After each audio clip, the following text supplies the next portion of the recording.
ओला dock YouTube channel को subscribe करें और बेल आइकॉन को दबाना मत भूलें। अस्सलाम वालेकुम जी, मेरा नाम डॉक्टर कलीमुल्लाह तहीम है। मैं रिटायर्ड प्रोफेसर हूँ ऑटोलैरिंगोलॉजी का, ENT जिसको आम लफ्ज़ों में कहते हैं। मैं डॉ मेडिकल का स्टूडेंट रहा और डॉ मेडिकल में हाउस जॉब किया और डॉ मेडिकल से रिटायर हुआ। इसके बाद मैंने सर सैयद मेडिकल कॉलेज में भी पढ़ाया।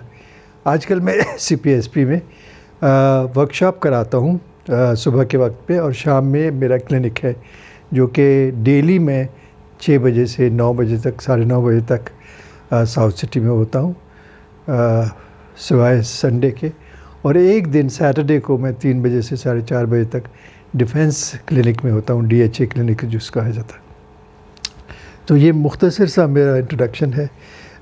मैंने अपने ज़माने में कोई 40 साल हो गए मुझे इस फील्ड में, और मैंने काफ़ी सर्जरीज़ की हैं। छोटी सर्जरी जैसे कि टांसलाइटिस है, टांसलेक्टमी है, नाक की सर्जरी है, कान की छोटी मोटी सर्जरीज़ है। इसके अलावा मैंने बहुत मेजर सर्जरी भी की है। जैसे हमारे पास एक एपिस्टेक्सिस से बच्चे आते हैं जिनकी नाक से खून बहता है, और वो 10 से 12 साल की उम्र में होते हैं, या इससे ज़रा ज़्यादा 16 साल या 18 साल की उम्र में। पाकिस्तान के टॉप डॉक्टर्स के साथ अपॉइंटमेंट बुक करें, वो भी पेशेंट फीडबैक देखते हुए। लाखों लोगों की तरह पाकिस्तान के सबसे बड़े डॉक्टर नेटवर्क का फायदा उठाएं और आज ही ओला डॉक ऐप डाउनलोड करें। ओला डॉक, डॉक्टर का अपॉइंटमेंट आसानी से। अमूमन देखा गया है कि उनके नाक से खून आता है, और वो नाक से खून आने की वजह जो है उनका एक तो बहुत बड़ा जो ट्यूमर है जिसको हम बिनाइन ट्यूमर कहते हैं। इस्तिलाह तो यही है कि बिनाइन ट्यूमर कहा जाता है, लेकिन ये काफ़ी इन्वेसिव है, और ये ऐसा ट्यूमर है जो कि नाक में, मैक्सिलरी साइनस में, ऑर्बिट में, ब्रेन में फैल सकता है। तो उसकी सर्जरी काफ़ी मुश्किल होती है। आजकल ये सर्जरी कदरे आसान हो गई है, इसलिए कि हम जो इनके फीडिंग वेसल्स हैं, जो ब्लड सप्लाई इस ट्यूमर को करती है, हम उनको बंद कर देते हैं, जिसको हम एम्बोलाइजेशन कहते हैं।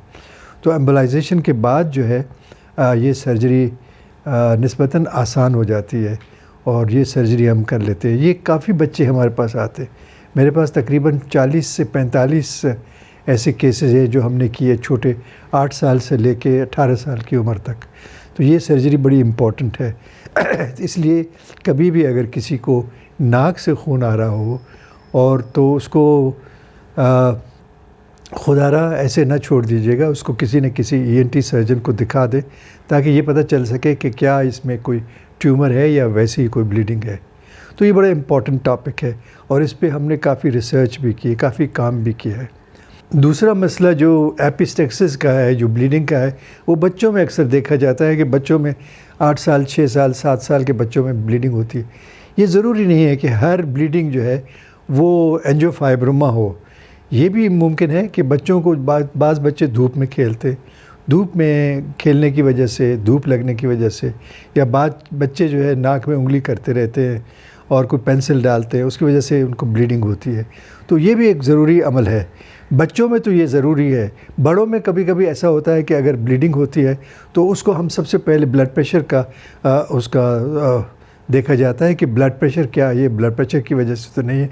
अक्सर ये देखा जाता है कि हाइपरटेंसिव लोग जो है उन्हें भी ब्लीडिंग होती है, और ब्लीडिंग इसलिए होती है कि नाक में 4 छोटी छोटी शरियानें होती हैं जो आके मुंजमद हो जाती है नाक के अगले हिस्से में, और वहाँ जब प्रेशर पड़ता है तो वो उन शरियानों में से वो फट जाती हैं और ब्लीडिंग शुरू हो जाती है। इसलिए हम इसको एंटीरियर पैकिंग करते हैं, एंटीरियर नेज़ल पैकिंग करते हैं। एक तरीका तो ये है, हम ब्लड प्रेशर अगर है उसको ब्लड प्रेशर कंट्रोल करते हैं। उनको हम कॉटराइजेशन भी एक तरीका है। कॉटराइजेशन चाहे वो इलेक्ट्रिकल कॉटरी है या दूसरी कॉटरी है जो कि हम एसिड से करते हैं, तो वो भी हो सकता है, मुमकिन है कि उससे हम इसको कंट्रोल कर सकें। कभी कभी ये ब्लीडिंग कंट्रोल नहीं होती है तो हम इसकी एंटीरियर नेज़ल पैकिंग के अलावा पोस्टीरियर नेज़ल पैकिंग भी करते हैं, तो उससे भी ब्लीडिंग कंट्रोल हो जाती है। तो ये काफ़ी तरीके हैं ब्लीडिंग कंट्रोल करने के। मैं इसलिए ये आपको बता रहा हूँ कि एपिस्टेक्सिस या ब्लीडिंग जो है, नाक से खून बहना, ये बहुत कॉमन है। बच्चों में भी कॉमन है, बड़ों में भी कॉमन है, بلڈ پریشر جن کے زیادہ ہوتے ہیں ان میں بھی کامن ہوتا ہے. بچوں میں جو کہ دھوپ میں گھومتے رہتے ہیں اور فڈل اراؤنڈ کرتے ہیں اپنے ناک کو گائے بگائے, تو ان کو بھی یہ لامحالہ یہ پرابلم شروع ہو جاتے ہیں. اس لیے اس کا ادب بہت ضروری ہے. جو بھی ہو, جس سے بھی ہو, آپ اگر بہت زیادہ بلیڈنگ ہوتی ہے تو ہم ناک کو, ہم یہ کہتے ہیں کہ اس وقت اگر ایمرجنسی ہے تو آپ اس بچے کا سر نیچے کر لیں اور ناک کو اپنی 2 انگلیوں کے ذریعے پنچ کر لیں یوں کر کے, اور سر نیچے کر لیجئے. اگر آپ 2 منٹ تک اس طرح سے کریں گے تو بلیڈنگ کنٹرول ہو جاتی ہے. تو یہ بھی ایک طریقہ ہے, ٹارٹس میتھڈ اس کو کہتے ہیں. ہم اس طریقے کو کرتے ہیں, بچے کا سر نیچے کر لیں, ٹھنڈا پانی اگر ہو سکتا ہے ممکن ہے تو سر پہ بھی ڈال سکتے ہیں, یہ بھی ایک طریقہ ہے. اور اس کو پھر اس کے بعد ہاسپٹل لے آئیے تاکہ اس کا صحیح طریقے سے علاج ہو سکے. مجھے امید ہے آپ کو یہ پسند آیا ہوگا, اور اگر آپ کو کبھی بھی کسی چیز کی ضرورت ہو, تو میری ضرورت ہو, تو آپ مجھے اولوڈاک کے توسط سے کانٹیکٹ کر سکتے ہیں. اور میرے کلینک جو ہیں 6 بجے سے 9 بجے تک تو ساؤتھ سٹی میں روزانہ میں ہوتا ہوں سوائے سنڈے کے, اور ڈی ایچ اے کلینک میں بھی ایک دن ہوتا ہوں سیٹرڈے کو 3 بجے سے 4 بجے تک. بہت شکریہ آپ کا.